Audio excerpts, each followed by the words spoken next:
Jail નવા ફળિયા ખાતે પતિ પત્નીનો ઝઘડો થતા હત્યા થઈ હોવાનો આક્ષેપ. નાની જેલ નવા ફળિયા ખાતે રહેતા મગનભાઈ જીનિયાભાઈ રાઠવા દ્વારા પત્નીની હત્યા કરાઈ હોવાના પરિવારનો આક્ષેપ. પત્ની કપલીબેન રાઠવાની હત્યા કરાઈ હોવાનો આક્ષેપ.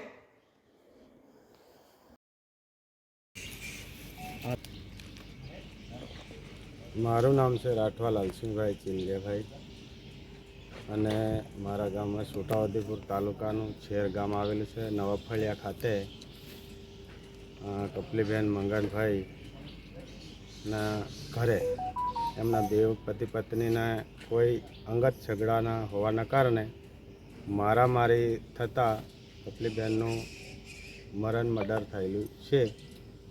તો અમને જાણ થતાં છોટાઉદેપુર પોલીસ સ્ટેશને જાણ કરી અને પીએમ માટે છોટાઉદેપુર જનરલ હોસ્પિટલમાં લઈને આવ્યા છે. અત્યારે પીએમમાં મુકાય છે. ઓકે, એમની મારામારી થઈ તો તમને કેવું લાગે છે? હત્યા કરવામાં આવી? હત્યા છે. તમે પોલીસ ફરિયાદ આપી હતી? આપી છે. મારનાર કોણ છે? એનો પતિ છે મગનસિંહ. ઓકે.